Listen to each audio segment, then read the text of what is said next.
Hello, I am going to check in with War and Peace, which I don't know. Have to go back and look and see if I've actually done a little recording of my thoughts on War and Peace yet. And I'm doing it on the occasion of reaching the epilogue, which means I have, looking at the percentiles on my Kindle here, I have probably, it's 87%, and it's the final bit of the actual book is 93%. So I probably get through 1% on a work day. Maybe I can get through 2% or 3% for the rest of today. We'll see. We'll see what I get done. No promises. But I figured I should maybe take a little pause here before I get into the epilogue, and perhaps a week or two before I actually maybe do a full length review of the book, just on my brief thoughts about War and Peace, because it's a book where it's all about the Russia's part in the battle against Napoleon and the French. Napoleon, who swept Europe and very much took all the marbles, like other all-conquering twerps before them. And it's very much, look, so this is a cataclysmic event that happened about 50 years before this novel was actually written, and still obviously loomed fairly large in people's imaginations of the time.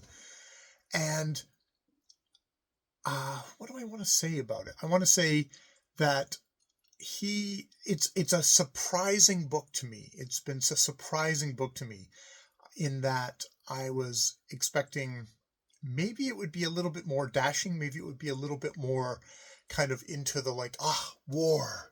And it's not.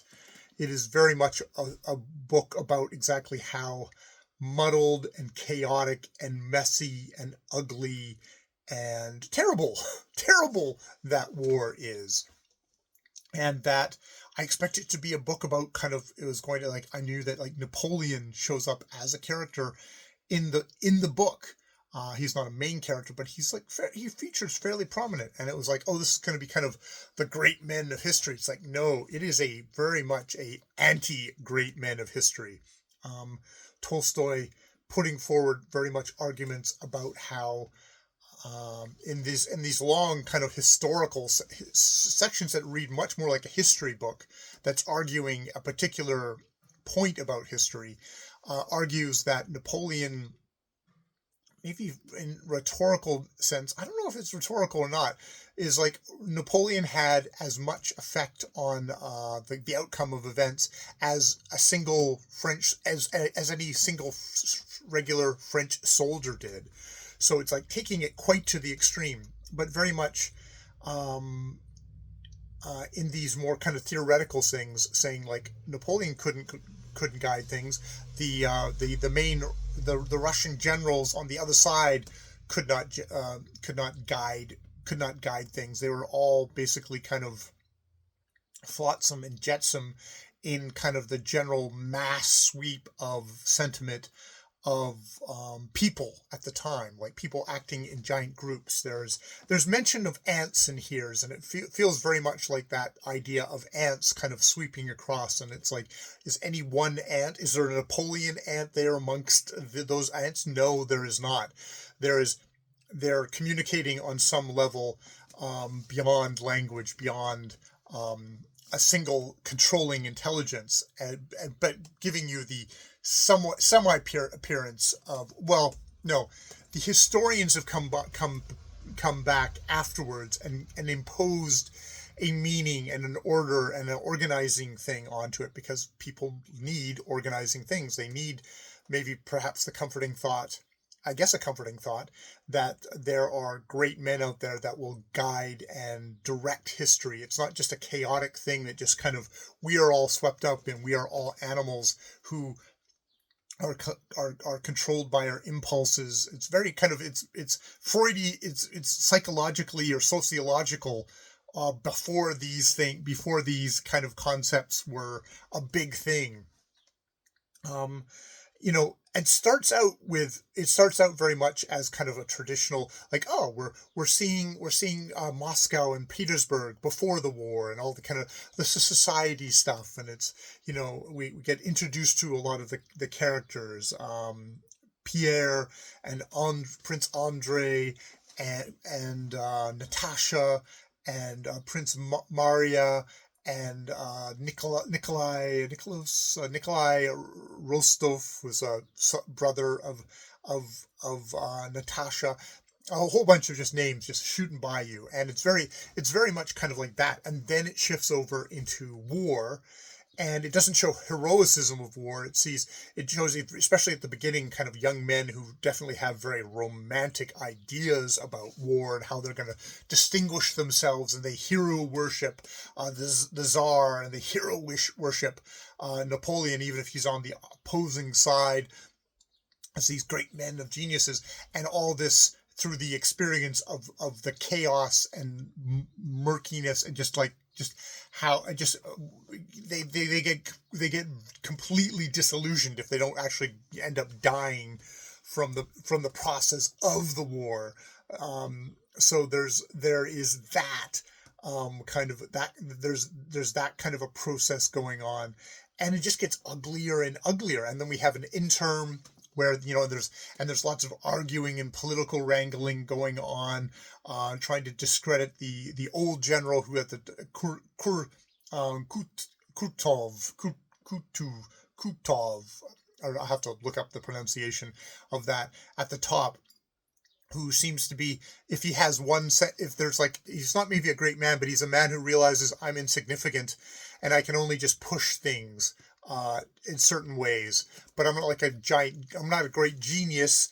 I can only just see, the troops are like this. I'm not going to be able to get the troops to do stuff. He understands that trying to organize 3 men is incredibly difficult, much less trying to organize battalions and brigades and all those other things, like 10,000 men is it's impossible. No one can get to where they're supposed to go. You can't do any kind of precision moving and stuff like this. He's well aware, and there's all these people who are very much kind of strivers and seekers for glory. They don't give a shit about what's actually happening or the people under them. And they're criticizing him for being a coward or stuff like this. And even in the end, he says, he recognizes, he gets to a certain point in the story where it's okay, I fulfilled my purpose. Okay, fine. And he allows himself to be shuffled off. And I do not care anymore. The stuff you're going to do is going to be boneheaded and is going to lose more people and is not going to help. But I've done what I'm supposed to do, which was get them out of Russia. Okay, I'm done. Kind of that kind of a real. It's interesting that if there's one military figure that is given a good thing, it's someone who seems to have been very much dismissed, at least by historians at the time, or at least that's how Tolstoy portrays it in his arguments with various French, German, and Russian historians, and maybe the odd British commentator about this general. It's no, you're all wrong. He was how he was doing was quite he did the right thing, and you're all shitting on him for the wrong reasons. So, but that's interesting, because what I'm talking about is very much an argument, a very full-scale argument that happens later on in the book, which really reminded me of the whaling chapters in Moby Dick, where I'm sure a certain orientation of person gets to the whaling chapter in Moby Dick, where we just drop the narrative and we suddenly we're all into all the intricacies of whaling. And that's what happens in War and Peace, but it's his argument with historians and the general sweeps, and just the kind of the idea of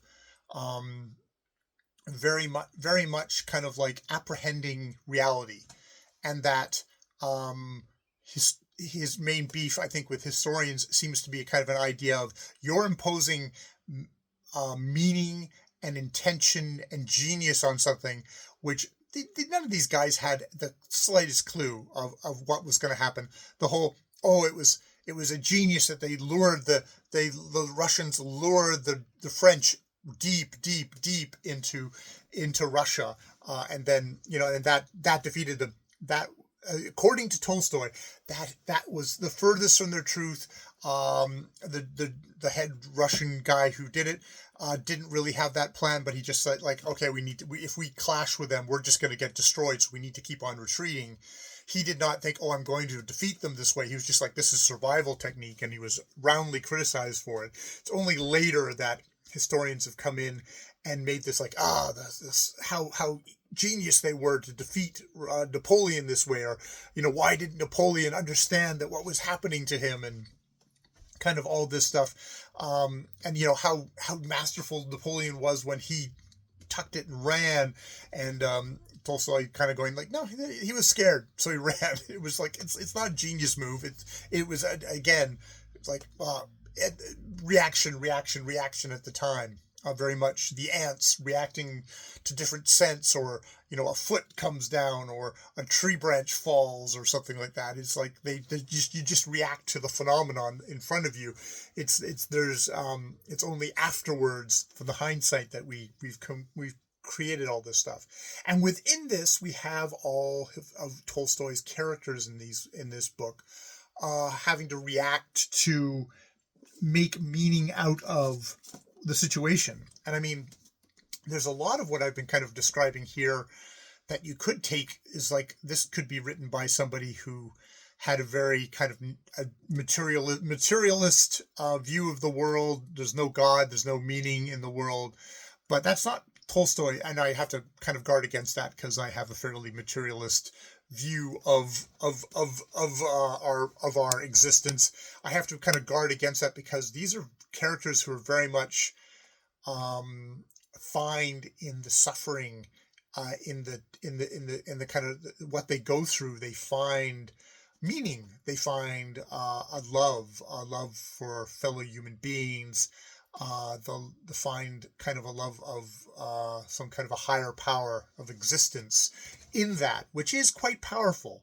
I love, especially at the very last part of this book, that Tolstoy allows for love, for fresh love, that we've gone through war with violence and death, but he's got peace with grief and allowance for love, for renewal, restoring, and that just because you lost maybe one person that you loved so much, and like, that's devastating for you, that he still allows for the fact that you could have a second love, and that doesn't necessarily need to be something that you'd be judged and condemned as like, well, obviously the first love.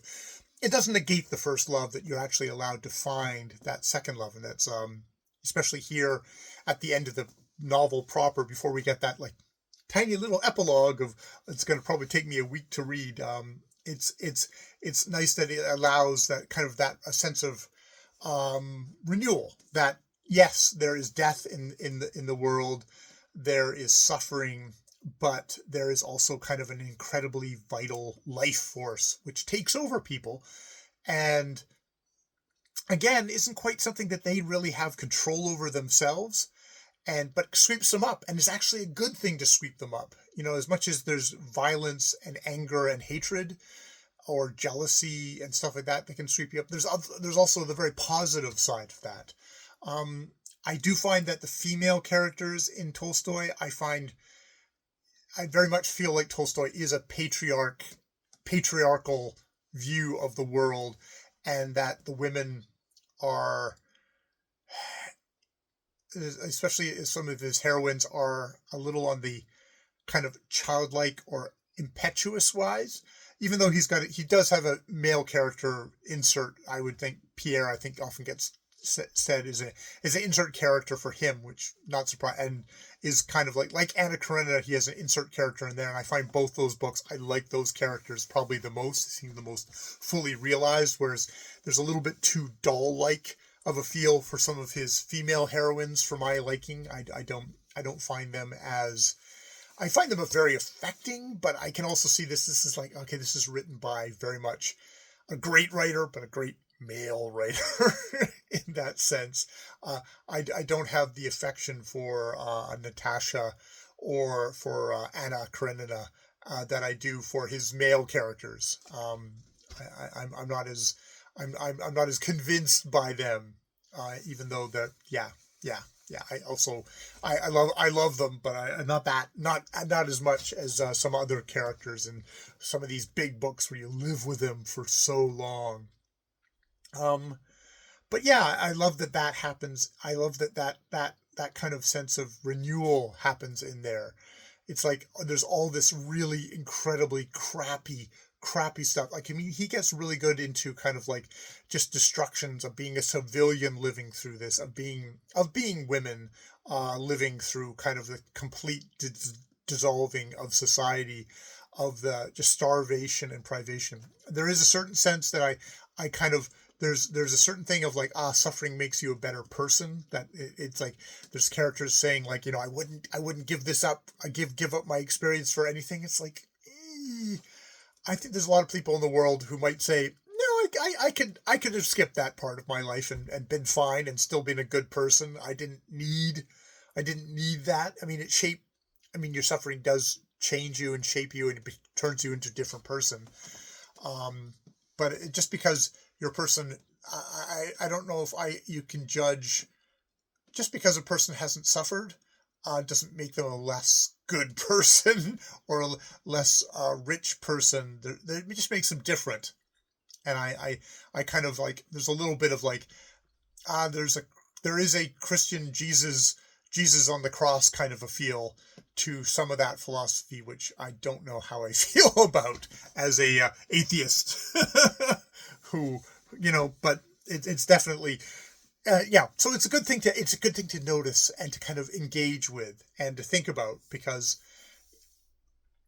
yeah. Because I mean, I'm sure I bring all my experiences to reading this book, and if I hadn't had certain things, the death of people close to me. Tolstoy is so good at writing about death. That's one of those things. There's the death of Ivan Ilyich, as like a short novella of his, which is like one of his great shorter works. And this one also, War and Peace, not surprisingly, contains some deaths in it, especially one particular one I can think of, which is just like, I think it's the closest I think I will get to reading about the experience, the experience of death. You know, the kind of the thing of people, they were gone before their body died, and there was just something left. There was that left to take care of and to make sure it didn't have much more sufferings, but that the actual person had departed already. So they capture that. They capture the character dying, um, the feelings, the thoughts, various kind of things in there, which I thought it's just beautifully done. It's just beautifully done. So yeah, I just wanted to capture that before I got in to the epilogue, so I could take a look at it again if I needed to when I come to actually writing and probably just chatting about the book on the channel, and also just make sure I make a point of shouting out Old Blues chapter and verse, and how the originator of Mammoth March of the Mammoths, and how there's just something, there is nothing like getting a book like this where you've spent months reading it, you've spent months being with these characters and in this world, and while there's sometimes you're just like, I'd really like to move on, I'm such a slow reader, this is taking me forever, you get those moments, but then you also just get the moments of like, I've been here for so long, and this is all, it gives it more of a chance to kind of just sink into you, and you to be in this world and to feel these people is quite gorgeous, and is there's nothing else like it, I think, in this kind of a long form thing in the hands of such an amazing writer such as Tolstoy, and I guess the translators too, though I'll have stuff to talk about with the translators. my discontents. But man, they gave me an opportunity to be in this world. So I wish I would have never had, if because I'm never going to learn Russian. I can barely read French, which is an issue when you get into a book like this with it's got large untranslated versions of things of French that you have to then hit on and then go to the read and then back to the thing again and again and again and again hundreds and hundreds of times. It's gonna be kind of irksome that way. But yeah, all right. I will stop there. I gotta go switch over laundry. More videos later.